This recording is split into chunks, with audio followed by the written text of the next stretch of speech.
Despite having a local private employer in the ambulance business, the city of Oswego continues to have a fire department operate an ambulance service. As a means to reduce costs, do you think the city should eliminate its ambulance service and contract the work to a private business? It's a hot topic, always controversial, and I've faced that conversation a few times being on the city council.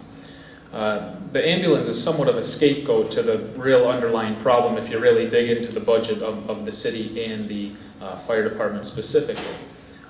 My stance is simple. My stance is identifying the overtime that the city can live without, because overtime typically goes to more senior members of the fire department. When they retire, that's a legacy cost we pay them for years and years and years.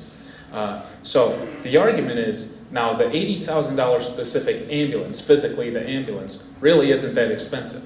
It's the folks on the ambulance when they're working. Are they working on overtime? Are they working on straight time? Are they working on comp time? That's where the problem is. So when I take on overtime, when I address overtime, I identify where the overtime is. A lot of time I contend that it is on the ambulance service.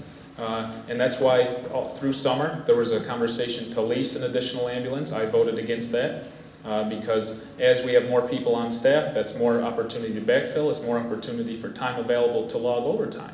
So if I can work with the fire chief to mitigate against the amount of overtime, the city of Oswego can afford to have that ambulance service. If there's no fluctuation in overtime, and if we can't work to lower overtime more than it is now, because it's always a work in progress, the ambulance service is something to consider.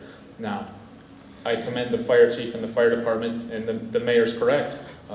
We have drastically worked, even before my time on the council, they began cutting into overtime. And we've really even exponentially cut it now in the last 2 years.